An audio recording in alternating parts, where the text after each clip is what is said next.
ꯄꯥꯎꯁꯦꯗ ꯌꯨꯝꯐꯝ ꯑꯣꯏꯕ ꯃꯔꯨꯑꯣꯏꯕ ꯄꯥꯎ ꯈꯔ ꯑꯞꯗꯦꯠ ꯇꯧꯖꯔꯤ꯫ ꯄꯤꯑꯦꯝ ꯃꯣꯗꯤꯅ ꯑꯀꯟꯕ ꯋꯥꯐꯝ ꯑꯃ ꯍꯦꯛ ꯊꯝꯂꯝꯕꯗ ꯃꯅꯤꯄꯨꯔꯒꯤ ꯏꯔꯥꯡ ꯂꯦꯞꯂꯝꯂꯣꯏꯗꯕꯒꯤ ꯃꯔꯝ ꯂꯩꯇꯦ ꯄꯤꯑꯦꯝ ꯕꯤꯃꯣꯜ꯫ ꯆꯤꯐ ꯃꯤꯅꯤꯁꯇꯔꯅ ꯃꯈꯣꯡ ꯃꯈꯨꯠ ꯄꯨꯟꯁꯤꯜꯂꯦ ꯍꯥꯏꯈꯤꯕ ꯋꯥꯐꯝ ꯑꯗꯨꯃꯛꯅ ꯌꯨꯅꯤꯌꯟ ꯂꯩꯉꯥꯛꯅ ꯃꯅꯤꯄꯨꯔꯗ ꯆꯠꯊꯔꯤꯕ ꯑꯣꯇꯣꯅꯣꯃꯤ ꯂꯩꯉꯥꯛꯂꯣꯟꯒꯤ ꯊꯧꯑꯣꯡꯁꯤꯡ ꯑꯁꯤ ꯃꯌꯦꯛ ꯁꯦꯡꯅ ꯇꯥꯛꯂꯦ꯫ ꯄ꯭ꯔꯥꯏꯝ ꯃꯤꯅꯤꯁꯇꯔ ꯅꯔꯦꯟꯗ꯭ꯔ ꯃꯣꯗꯤꯅ ꯑꯀꯟꯕ ꯋꯥꯐꯝ ꯑꯃ ꯍꯦꯛ ꯊꯝꯂꯝꯕꯗ ꯃꯅꯤꯄꯨꯔꯒꯤ ꯊꯥ 14 ꯁꯨꯔꯕ ꯏꯔꯥꯡ ꯑꯁꯤ ꯂꯦꯞꯂꯝꯂꯣꯏꯗꯕꯒꯤ ꯃꯔꯝ ꯂꯩꯇꯦ꯫ ꯃꯅꯤꯄꯨꯔꯗ ꯁꯦꯟꯇꯔꯅ ꯆꯠꯊꯔꯤꯕ ꯊꯧꯑꯣꯡ ꯑꯁꯤꯃꯛ ꯐꯦꯗꯔꯦꯜ ꯁ꯭ꯇꯔꯛꯆꯔ ꯊꯨꯒꯥꯏꯕꯅꯤ ꯍꯥꯏꯅ ꯂꯧꯏ꯫ ꯃꯅꯤꯄꯨꯔꯒꯤ ꯂꯣꯛ ꯁꯚꯥ ꯑꯦꯝꯄꯤ ꯗꯥꯛꯇꯔ ꯑꯉꯣꯝꯆꯥ ꯕꯤꯃꯣꯜ ꯑꯀꯣꯏꯖꯝꯅ ꯐꯣꯡꯗꯣꯛꯈ꯭ꯔꯦ꯫ ꯍꯤꯟꯗꯨꯁꯇꯥꯟ ꯇꯥꯏꯝꯁꯅ ꯂꯧꯕ ꯏꯟꯇꯔꯚ꯭ꯌꯨ ꯑꯃꯗ ꯕꯤꯃꯣꯜꯅ ꯐꯣꯡꯗꯣꯛꯈꯤꯕꯗ ꯉꯁꯤꯁꯨ ꯃꯩꯇꯩꯁꯤꯡꯅ ꯆꯨꯔꯥꯆꯥꯟꯄꯨꯔꯗ ꯆꯪꯕ ꯉꯝꯗꯕ ꯑꯃꯗꯤ ꯀꯨꯀꯤꯁꯤꯡꯅ ꯏꯝꯐꯥꯜꯗ ꯆꯪꯕ ꯉꯝꯗꯅ ꯂꯩꯔꯤ꯫ ꯀꯨꯝꯖꯥ 1962ꯗ ꯃꯅꯤꯄꯨꯔꯗ ꯊꯣꯛꯈꯤꯕ ꯏꯔꯥꯡ ꯑꯗꯨꯗ ꯑꯁꯤꯒꯨꯝꯕ ꯐꯤꯚꯝ ꯑꯁꯤꯃꯛꯇꯤ ꯑꯣꯏꯈꯤꯗꯦ꯫ ꯄꯤꯑꯦꯝꯅ ꯄꯥꯔꯂꯤꯌꯥꯃꯦꯟꯇ ꯂꯥꯟꯅ ꯀꯝꯄꯦꯔꯤꯖꯟ ꯇꯧꯈꯤꯕꯅꯤ꯫ ꯁꯤꯑꯦꯝꯅ ꯃꯈꯣꯡ ꯃꯈꯨꯠ ꯄꯨꯟꯁꯤꯜꯂꯦ ꯍꯥꯏꯈꯤꯕ ꯋꯥꯐꯝ ꯑꯗꯨꯃꯛꯅ ꯌꯨꯅꯤꯌꯟ ꯂꯩꯉꯥꯛꯅ ꯆꯠꯊꯔꯤꯕ ꯑꯣꯇꯣꯅꯣꯃꯤ ꯂꯩꯉꯥꯛꯂꯣꯟꯒꯤ ꯊꯧꯑꯣꯡ ꯑꯁꯤ ꯃꯌꯦꯛ ꯁꯦꯡꯅ ꯇꯥꯛꯂꯦ꯫ ꯂꯩꯕꯥꯛ ꯑꯁꯤꯒꯤ ꯄꯤꯑꯦꯝ ꯑꯁꯤ ꯄꯥꯋꯔꯐꯨꯜ ꯑꯣꯏꯕ ꯃꯤꯑꯣꯏ ꯑꯃꯅꯤ ꯍꯥꯏꯕꯁꯤ ꯃꯤꯌꯥꯝ ꯄꯨꯝꯅꯃꯛꯅ ꯈꯪꯂꯕ ꯋꯥꯐꯝꯅꯤ꯫ ꯄꯤꯑꯦꯝꯅ ꯑꯀꯟꯕ ꯋꯥꯐꯝ ꯑꯃ ꯍꯦꯛ ꯊꯝꯂꯝꯕꯗ ꯃꯅꯤꯄꯨꯔꯒꯤ ꯊꯥ 14 ꯁꯨꯔꯕ ꯏꯔꯥꯡ ꯑꯁꯤ ꯂꯦꯞꯂꯝꯂꯣꯏꯗꯕꯒꯤ ꯃꯔꯝ ꯀꯔꯤ ꯂꯩ? ꯑꯗꯨꯕꯨ ꯉꯁꯤ ꯐꯥꯎꯕꯗ ꯇꯨꯃꯤꯟꯅ ꯂꯩꯁꯤꯟꯕ ꯑꯁꯤ ꯊꯃꯣꯏ ꯁꯣꯛꯍꯜꯂꯦ꯫ ꯃꯅꯤꯄꯨꯔ ꯃꯤꯌꯥꯝꯅ ꯄꯥꯝꯂꯤꯕ ꯑꯁꯤ ꯏꯔꯥꯡ ꯑꯁꯤꯒꯤ ꯃꯇꯥꯡꯗ ꯄꯤꯑꯦꯝꯅ ꯑꯆꯦꯠꯄ ꯋꯥꯐꯝ ꯑꯃ ꯇꯁꯦꯡꯅ ꯐꯣꯡꯗꯣꯔꯛꯄ ꯑꯗꯨꯅꯤ, ꯅꯝꯐꯨꯗ ꯋꯥ ꯉꯥꯡꯕ ꯑꯗꯨ ꯅꯠꯇꯦ ꯍꯥꯏꯈꯤ꯫ ꯃꯍꯥꯛꯅ ꯃꯈꯥ ꯇꯥꯔꯗꯨꯅ ꯚꯥꯏꯑꯣꯂꯦꯟꯁ ꯊꯣꯛꯇꯕ ꯈꯛꯅ ꯇꯪꯗꯨ ꯂꯩꯇꯥꯕ ꯍꯟꯖꯤꯜꯂꯛꯂꯦ ꯍꯥꯏꯕ ꯌꯥꯔꯣꯏ꯫ ꯅꯣꯔꯃꯦꯂꯤ ꯍꯥꯏꯕꯁꯤꯗꯤ ꯃꯤꯄꯨꯝ ꯈꯨꯗꯤꯡꯃꯛ ꯐ꯭रीडꯝ ꯑꯃꯗꯤ ꯗꯤꯒꯅꯤꯇꯤꯒ ꯂꯣꯏꯅꯅ ꯍꯤꯡꯕ ꯉꯝꯍꯟꯕ ꯆꯪꯏ꯫ ꯄꯤꯑꯦꯝꯅ ꯄꯥꯔꯂꯤꯌꯥꯃꯦꯟꯇ ꯃꯅꯤꯄꯨꯔꯒꯤ ꯃꯇꯥꯡꯗ ꯐꯣꯡꯗꯣꯛꯈꯤꯕ ꯋꯥꯐꯝ ꯑꯗꯨꯃꯛ ꯑꯦꯕꯅꯣꯔꯃꯦꯂꯤꯇꯤꯁꯤꯡꯕꯨ ꯅꯣꯔꯃꯦꯂꯤ ꯑꯣꯟꯊꯣꯛꯇꯨꯅ ꯃꯤꯁꯂꯤꯡ ꯄꯤꯛꯆꯔ ꯑꯃ ꯎꯠꯅꯅꯕ ꯍꯣꯠꯅꯕꯒ ꯆꯞ ꯃꯥꯟꯅꯩ꯫ ꯄꯤꯑꯦꯝꯅ ꯉꯁꯤ ꯐꯥꯎꯕꯗ ꯃꯅꯤꯄꯨꯔꯗ ꯆꯠꯇ꯭ꯔꯤꯕ ꯑꯃꯗꯤ ꯏꯔꯥꯡ ꯑꯁꯤꯒꯤ ꯑꯀꯟꯕ ꯋꯥꯐꯝ ꯑꯃꯠꯇ ꯊꯝꯗ꯭ꯔꯤꯕ ꯑꯁꯤꯃꯛ ꯃꯅꯤꯄꯨꯔꯒꯤ ꯏꯁꯨ ꯑꯁꯤ ꯏꯟꯇꯔꯦꯁ ꯂꯩꯇꯕꯒꯤꯅꯤ ꯍꯥꯏꯅ ꯂꯧꯏ꯫ ꯕꯤꯖꯦꯄꯤꯅ ꯂꯨꯆꯤꯡꯕ ꯁꯦꯟꯇꯔ ꯂꯩꯉꯥꯛꯅ ꯃꯅꯤꯄꯨꯔꯗ ꯆꯠꯊꯔꯤꯕ ꯊꯧꯑꯣꯡ ꯑꯁꯤꯃꯛ ꯐꯦꯗꯔꯦꯁꯟ ꯁ꯭ꯇꯔꯛꯆꯔ ꯊꯨꯒꯥꯏꯕꯅꯤ꯫ ꯃꯅꯤꯄꯨꯔꯗ ꯉꯁꯤꯁꯨ ꯃꯌꯨꯝ ꯃꯀꯩ ꯃꯥꯡꯈ꯭ꯔꯕ ꯃꯤꯑꯣꯏ ꯀꯌꯥ ꯇ꯭ꯔꯥꯎꯃꯥꯇꯤꯛ ꯑꯣꯏꯅ ꯔꯤꯂꯤꯐ ꯀꯦꯝꯞꯁꯤꯡꯗ ꯂꯩꯔꯤꯕꯅꯤ ꯍꯥꯏꯈꯤ꯫ ꯃꯈꯥ ꯇꯥꯕ ꯄꯥꯎꯗ ꯃꯅꯤꯄꯨꯔꯒꯤ ꯏꯁꯨꯒꯤ ꯃꯄꯨꯡ ꯐꯥꯕ ꯔꯤꯄꯣꯔꯠ ꯑꯃ ꯌꯨꯑꯦꯟꯗ ꯄꯨꯈꯠꯅꯕ ꯍꯣꯠꯅꯔꯒꯅꯤ ꯈꯨꯔꯥꯏꯖꯝ ꯑꯊꯧꯕ꯫ ꯁ꯭ꯇꯦꯠ ꯑꯁꯤꯗ ꯊꯣꯛꯂꯤꯕ ꯆꯍꯤ ꯑꯃ ꯍꯦꯜꯂꯛꯂꯕ ꯏꯔꯥꯡ ꯑꯁꯤꯒꯤ ꯃꯇꯥꯡꯗ ꯀꯨꯀꯤꯁꯤꯡꯅ ꯃꯩꯇꯩ ꯐꯨꯔꯨꯞꯄꯨ ꯂꯥꯟꯅ ꯎꯍꯟꯅꯕ ꯍꯣꯠꯅꯔꯤꯕꯁꯤꯡ ꯑꯁꯤꯒꯤ ꯑꯔꯥꯟꯕ ꯌꯨꯝꯐꯝ ꯌꯥꯎꯗꯕ ꯉꯥꯛꯇꯅꯤ ꯍꯥꯏꯕꯁꯤ ꯃꯥꯂꯦꯝꯒꯤ ꯃꯤꯌꯥꯝꯅ ꯈꯪꯅꯔꯛꯂꯦ꯫ ꯂꯣꯏꯅꯅ ꯃꯅꯤꯄꯨꯔꯒꯤ ꯍꯧꯖꯤꯛ ꯂꯩꯔꯤꯕ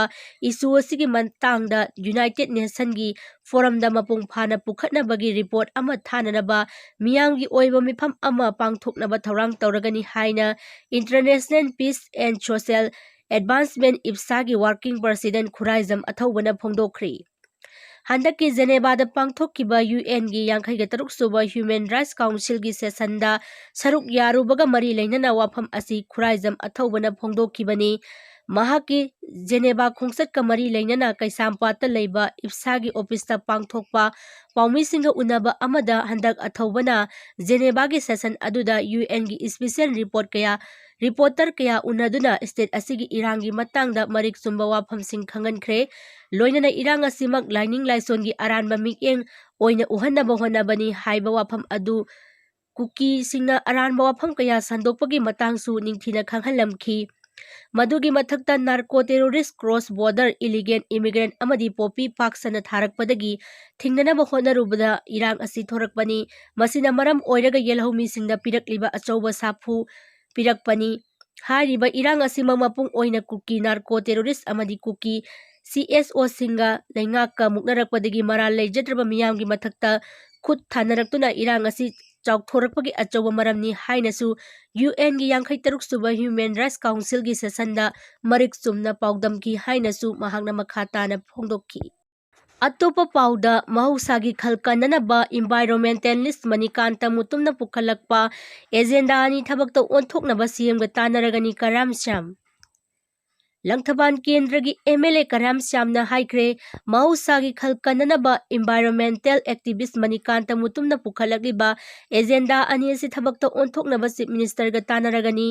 ꯋꯥꯐꯝ ꯑꯁꯤ ꯏꯟꯚꯥꯏꯔꯣꯟꯃꯦꯟꯠꯀ ꯃꯔꯤ ꯂꯩꯅꯅ ꯃꯦꯃꯣꯔꯦꯟꯗꯝ ꯑꯃ ꯏꯟꯚꯥꯏꯔꯣꯟꯃꯦꯟꯇꯦꯜ ꯑꯦꯛꯇꯤꯕꯤꯁꯠ ꯃꯅꯤꯀꯥꯟꯇ ꯃꯨꯇꯨꯝꯅ MLA ꯀꯔꯥꯝꯁ꯭ꯌꯥꯝꯗ ꯈꯨꯠꯁꯤꯟꯅꯕꯒꯤ ꯊꯧꯔꯝꯗ ꯃꯍꯥꯛꯅ ꯐꯣꯡꯗꯣꯛꯈꯤꯕꯅꯤ꯫ Manikanta Mutumna CM Biren Yauna MLA Nipuda Environmental ka mari lainana memorandum pisinbagi sangsilakliba khongjanggi saruk ama oina ngasi Chajing Eco Pata ngasi MLA Karam Samgo unaduna memorandum khusinaba aduda MLA Karam Samna hai Malemgi oina honglakliba mahausagi khalasi kannanabagidama uwa marang kaina hawan batangai phade khanbadagi chahi kayagi mamangdagi malem sinba thungna u thabagi thabak sangsilakli Manipur pangtakna u kokthorapdagi ainga sagi khalda chauna kaitharagliba asigi genglaga laingak amadi tongan club singna u thabagi thabak paikhalakliba asigumba matam asida Manikanta Mutumna mahusagi khal kananaba sangsilagliba khongjang asi yamna maram chaba amani masida mipum khudingmangna sogat pifam thoi mahusagi phibam ngaknanaba tawba singbu laingakna pukning thogatpa amadi sakhangbiba tarabadi nahali sing kaya mahusagi khal kananaba mangjil thana chongthorakani Afaba Kunai ama sep namagidama afaba nahasing sogasi amadi pukning thogatpisi memorandum asida yauriba agenda anisi chief minister ga unaraga kupna khanaraba matungda SLMB da pukhatuna yabra yenge hainasu MLA Karam Samna phongdokhi memorandum kusinaba aduga mari lainana environmentalist Manikanta Mutumna hai tha asigi 13 dagi awang sekmai Arambai Tengol Unit ki office mamangdagi Arambai Tengol gi lusing puren korongan ba khuman na lamthaduna Chief Minister Nongthomam Biren yauna lamdam asigi tampa ki MLA nimfuda memorandum pisinbagi khongsat asi tangsilakibani khongsat asida MLA minister ayamana support tawrai adubu kanagumba MLA minister kharadi chakni phini ba lakpa oina ubasi laibak thibani asigumba khongjang asi mipum khudingmakki yaiphanabani maram aduna miyamna amata oina sogatpiyo haiki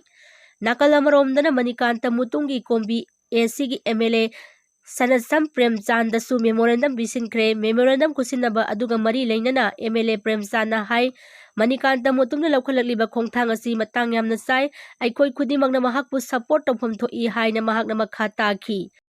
makha taba pauda Dr. Maibam Amarjit amadi mahakki loinabi Ranjita da award pirakle Ngarang New Delhi da leiba Constitution of India International Monday ga mari lainana pangthokkiba IPAC na sponsor tawba award ceremony gi thoramda North East State ki Manipur macha ama oina journalist amadi social work ta ahanba oina Asoka Award Dr. Maibam Amarjit Singha da pirakre Asoka Award pirakhraba Dr. Maibam Amarjit Singha asi Thawal Khunau Awang Mayai Lekai Maibam Tesmani amadi Maibam Ongbi Radhika Leimagi ahum suba machanupani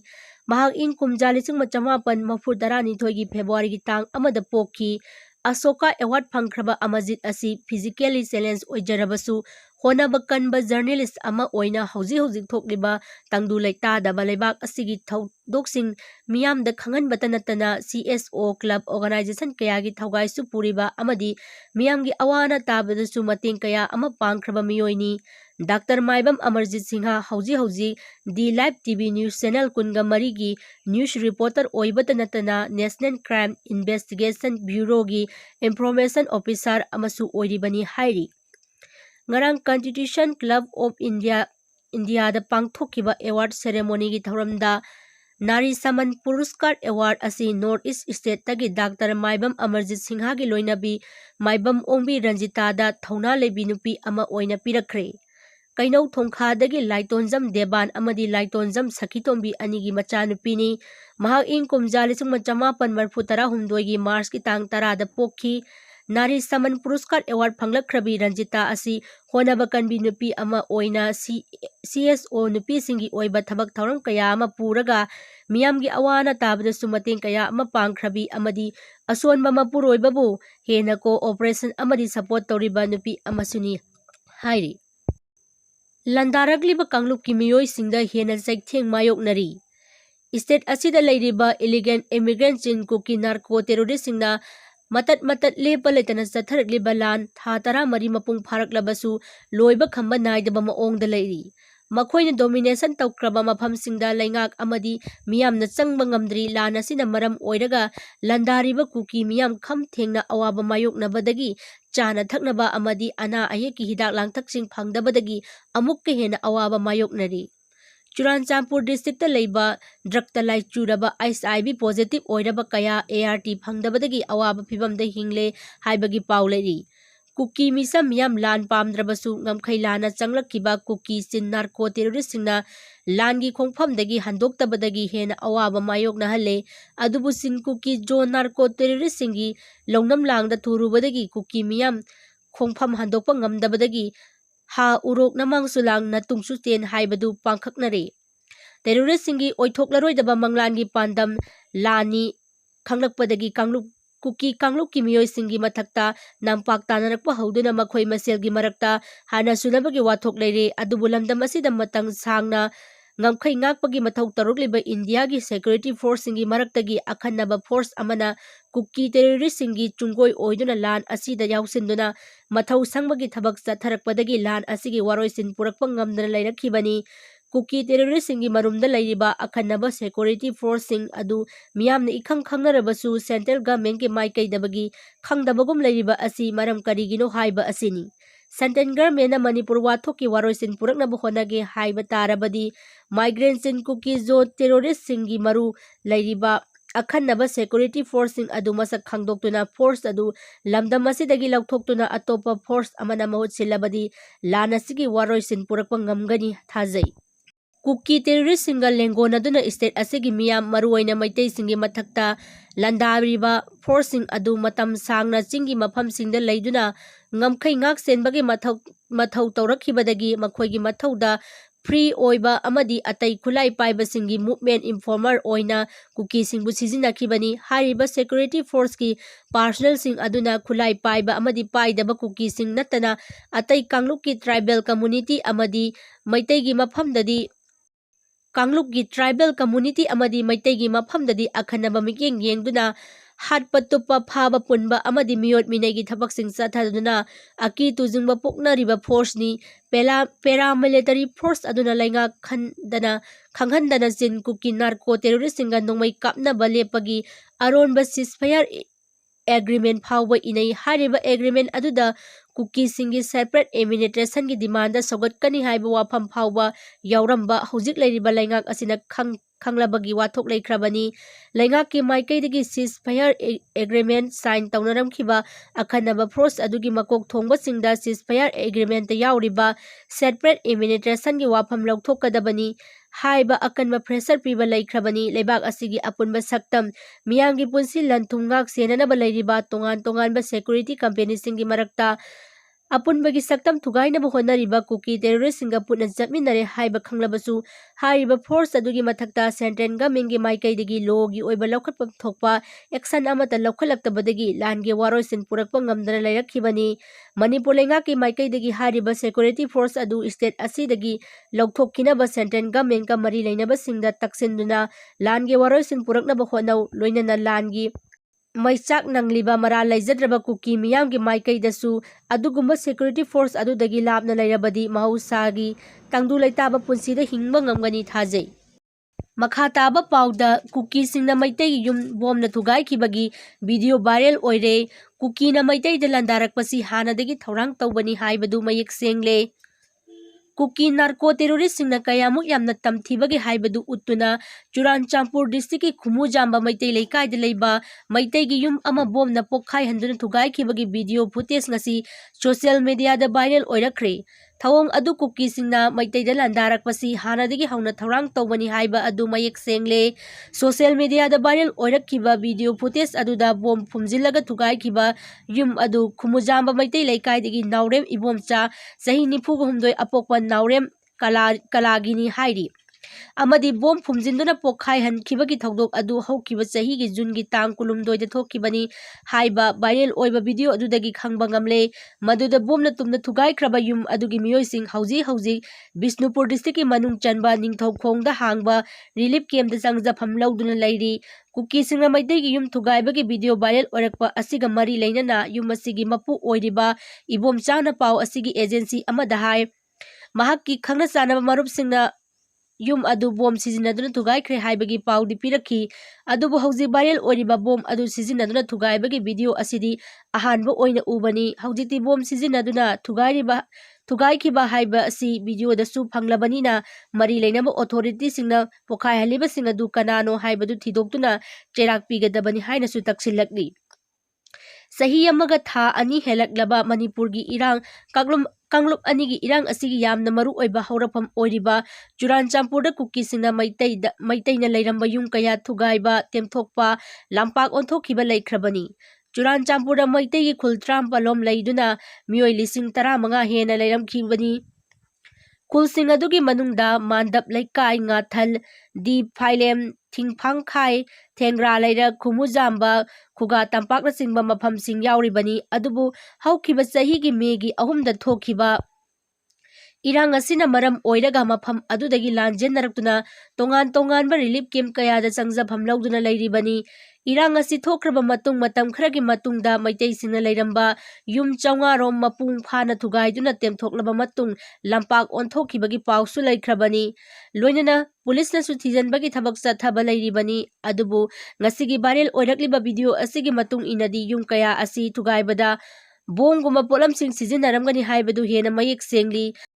Bom pokhai handuna Thugaiba adugi video khak natana mamai tangkhai khumba nupa amagi photo su yauri loinana hariba Meoi adu bom adubu pokhai hanbani haina su maral siri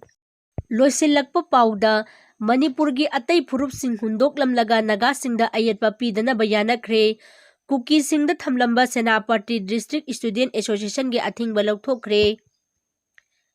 National Highway number 2 da chathok chasin tauriba gari singda kuki singna Kangpokpi area da ngaihak leitana check tawba amadi ayet apan pibagi thawong asi chathadana ba kayarak hanna haikrabasu makhatana adumak chathaduna leibadagi naga singna Kangpokpi kuki singi mathakta akanba khonjang kaya marum changsinduna leiramba adu tha asigi tarani panda Naga People's Organization amadi Committee on Tribal Unity Kotugi thawmi sing punna wari sanaduna yasinaba purakre Nakal anina wari sanakiba aduda Manipurda khundariba atai atopa phurup punamak kanthoklamlaga National Highway number 2 da chatharakpa blockade natana senkhai thungkhai da naga singda apanba pidaba haina hiramda oina yanaba purakre hiram asigi matangda Naga People Organization NPO gi Information and Publicity Wing na thadorakpa cherol amana hai NPO amadi kotu gi joint meeting ama thasi gi tarani panda pangthokre loinana mifam aduda kotu naga miyamda ayet apan piba kaya adugi lale haijakre masiga loinana matung tarakpada highway asida chasok chasin tawriba singda maram chadana frisking tawba naga gi gari singdagi lona yadaba tax lawa amadi total shutdown chatharakpa matamda Nagagi chathok chasin tawriba miyamda ayet apan pidanaba haiba wafam ahum asida yanakhibani loinana wafam sing asi kuki gi lusi basing asina numit 8 nigi manungda thabakta onthoklagani haina thajaba piramki loinana karigumba thajaba asi thabakta onthoraktrabadi hanagi khongjang adu makha chathakigani Loinana Senapati District Student Association SDS na thamkiba athingba adu handoknabasu charol asina makhatana appeal tawrakli Thajaba yaba mafamdagi phangba paugi matung ina SDS nasu kotugi mathakta thamlamba athingbasing adu handokre hairi adum oinama hojik phawbagi oinadi student union asigi maikaidagi official oiba chairol thadorakpa leitri ningsingba yabadi SDS na ena haukiba jungi tang kumathoi da thokkiba chairol amagi matung ina jun 3 da Association asigi chairol amana thoktuna National Highway number 2 da achat awong tawriba singda ayet apan pi dana ba haijakiba laikhrabani adubu kotu na wafam asibu thawwa sadana makhoina arak pa gari sing khamduna check tawba amadi ayet apan pi duna lagli masigi jumathakta Manipur thokliba chahi helaklaba irang asina naga singna Animaki misang sangdana leirakliba asibu lana uhannaba yaba maongda tha asigi tarapanda Tumuyol Khulen area da truck ama mai tharaki asigumba thawong asi yamna awangba thakta condemn tawi loinana naga singda achoba singnaba amani haina lawi maram asina thawdok asida chenaba sing athoba matamda haduna chairak pigadabani makha tarakpada asigumba pamdaba thawdok sing asi amuk hana thoktanaba amadi lamdam asigi phuruk Kanglup punamaki micham miyam punsi kannabagi damak tha asigi amada tumnau pokpida phamkiba Anisuba Federal Assembly gi warep matung ina Senapati area da leiba amadi chathok chasin tawbu kuki singda tarakpa awa anagi teksak amata SDS ena pura roi loinana phatanungda khudima kotu na teksak pujagadabani haiki Senapati ꯃꯅꯨꯡꯗ ꯂꯩꯔꯤꯕ ꯀꯨꯀꯤꯁꯤꯡ ꯑꯁꯤꯅ ꯀꯅꯥ ꯑꯃꯠꯇꯅ ꯄꯣꯠꯆꯩ ꯌꯣꯟꯕ ꯑꯃꯗꯤ ꯄꯤꯕ ꯌꯥꯔꯣꯏ, ꯂꯣꯏꯅꯅ ꯁꯦꯅꯥꯄꯇꯤꯗ ꯗꯨꯀꯥꯟ ꯐꯝꯂꯤꯕ ꯑꯃꯗꯤ ꯂꯂꯣꯟ ꯏꯇꯤꯛ ꯇꯧꯔꯤꯕ ꯃꯤꯑꯣꯏꯁꯤꯡꯅꯁꯨ ꯀꯨꯀꯤꯁꯤꯡꯒ ꯊꯕꯛ ꯇꯧꯃꯤꯟꯅꯕ ꯌꯥꯔꯣꯏ꯫ ꯀꯔꯤꯒꯨꯝꯕ ꯍꯥꯏꯔꯤꯕ ꯀꯥꯡꯂꯣꯟꯁꯤꯡ ꯑꯁꯤ ꯉꯥꯛꯅ ꯆꯠꯇꯕ ꯃꯤꯑꯣꯏꯁꯤꯡꯒꯤ ꯃꯊꯛꯇ ꯑꯀꯟꯕ ꯑꯦꯛꯁꯟ ꯂꯧꯈꯠꯂꯒꯅꯤ, ꯂꯣꯏꯅꯅ ꯃꯗꯨꯒꯤ ꯑꯐ ꯐꯠꯇꯒꯤ ꯇꯦꯛꯆꯥꯛ ꯄꯨꯝꯕ ꯃꯁꯥ ꯃꯁꯥꯅ ꯄꯨꯖꯒꯗꯕꯅꯤꯁꯨ ꯍꯥꯏꯈꯤ꯫ ꯋꯥꯐꯝ ꯑꯁꯤ ꯁꯦꯅꯥꯄꯇꯤ ꯈꯛꯇ ꯅꯠꯇꯅ ꯂꯝꯗꯝ ꯑꯁꯤꯗ ꯂꯩꯃꯤꯟꯅꯔꯤꯕ ꯇꯣꯉꯥꯟ ꯇꯣꯉꯥꯟꯕ ꯐꯨꯔꯨꯞ ꯀꯥꯡꯂꯨꯞꯁꯤꯡꯒꯤ ꯃꯤꯆꯝ ꯃꯤꯌꯥꯝꯁꯤꯡ ꯇꯪꯗꯨ ꯂꯩꯇꯥꯅ ꯑꯃꯗꯤ ꯑꯁꯣꯏ ꯑꯉꯥꯝ ꯌꯥꯎꯗꯅ ꯂꯩꯕ ꯌꯥꯅꯕꯒꯤꯗꯃꯛꯇ ꯂꯧꯈꯠꯂꯛꯄ ꯈꯣꯡꯊꯥꯡꯅꯤ꯫ ꯃꯁꯤꯗ ꯐꯨꯔꯨꯞ ꯀꯥꯡꯂꯨꯞ ꯄꯨꯝꯅꯃꯛꯀꯤ ꯃꯤꯑꯣꯏꯁꯤꯡꯅ ꯁꯧꯒꯠꯄꯤꯌꯨ ꯍꯥꯏꯅꯁꯨ ꯆꯩꯔꯣꯜ ꯑꯁꯤꯅ ꯐꯣꯡꯗꯣꯔꯛꯈꯤ꯫ ꯑꯗꯨꯕꯨ ꯁꯦꯅꯥꯄꯇꯤꯁꯤꯡꯒꯤ ꯅꯥꯒꯥꯁꯤꯡꯅ ꯀꯥꯡꯄꯣꯛꯄꯤꯒꯤ ꯀꯨꯀꯤꯁꯤꯡꯒꯤ ꯃꯊꯛꯇ ꯑꯀꯟꯕ ꯈꯣꯡꯖꯪ